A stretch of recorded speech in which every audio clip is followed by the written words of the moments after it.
It's the year 2000. The internet is still young and unprotected. People around the world are logging in through slow dial-up connections, exploring email for the first time, and discovering a digital world that feels new, exciting, and completely harmless. No one expects danger to come from a simple message in their inbox. But in May 2000, one email spread faster than any disease, shut down governments, paralyzed corporations, and caused billions in damage. And the attack didn't come from a global superpower. It came from a small apartment in Manila. This is the story of the I Love You virus and the Filipino student who accidentally shook the entire world. Computer virus, this time disguised as a friendlier email. Copycats have now spread around the world. Bill Graffin joins us live. Bill. David, this is far from a childhood prank anymore. Experts say that the I Love You virus could end up costing the world economy $10 billion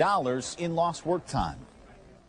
Before he became the center of an international manhunt, Onel de Guzman was just a 23-year-old student from Manila. Born in 1976, he didn't grow up wealthy. Internet access was expensive, computer shops were crowded, and every minute online had to be paid for. But he was gifted. At AMA Computer College, he quickly became known as a student who was obsessed with understanding how computers worked. He wasn't a top performer academically, but he had something more dangerous: curiosity mixed with frustration. Onel couldn't afford constant internet access, so for his thesis, he proposed a program that could steal passwords from other users, letting him go online for free. His professors rejected it instantly. They told him it was unethical, illegal, and impossible to approve. But the rejection didn't stop him. It only pushed him to improve it on his own, outside school walls, using basic Visual Basic script, just simple lines of code. Onel developed a worm that could steal passwords automatically and spread by itself without the victim knowing. He didn't design it to destroy the world. He designed it to break into accounts silently, hoping it would help people like him who couldn't afford internet access. But he also knew people wouldn't open anything suspicious, so he disguised the attachment with 3 words that played on human emotion: I love you. That single idea, using love as bait, would become one of the most destructive tricks in internet history. The email looked harmless. The subject line simply said,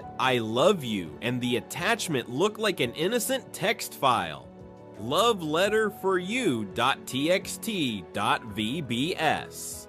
People saw love letter, assumed it came from a friend or a crush, and clicked. That one click activated the worm instantly. It copied itself into system folders, hijacked the victim's email account, and automatically sent the same message to every contact in the address book. Friends, relatives, co-workers, government offices, everyone received the same love letter, and they clicked too. The world had never seen a digital infection spread this fast. Within hours of May 4th, 2000, the worm exploded across Asia. By the next day, it had reached Europe. By day 3, the United States. In 10 days, more than 45 million computers were infected, making it one of the fastest spreading viruses in history. Governments shut down their email systems. Banks disconnected their servers. Companies panicked and pulled cables out of walls just to stop the spread. The Pentagon shut down its communication network. The CIA was forced offline. British Parliament suspended its entire email system. Newspapers estimated the global damage at $10 to $15 billion.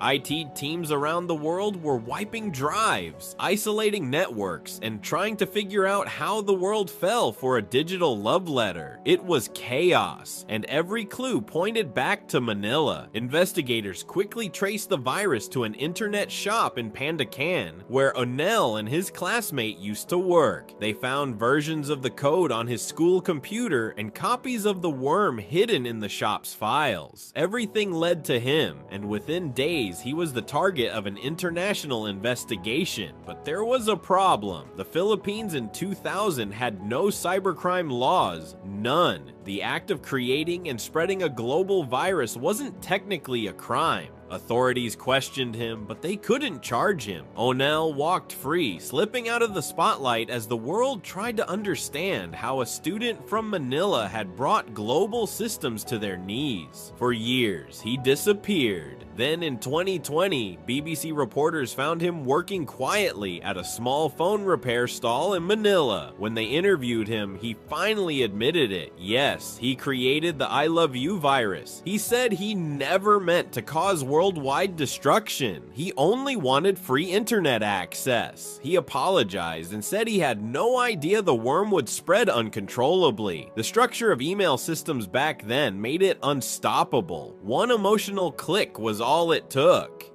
The ILOVEYOU virus changed the internet forever. Countries rushed to pass cybercrime laws. Corporations strengthened their firewalls. Antivirus companies expanded overnight. And the world realized for the first time that technology wasn't the real weakness. Human emotion was.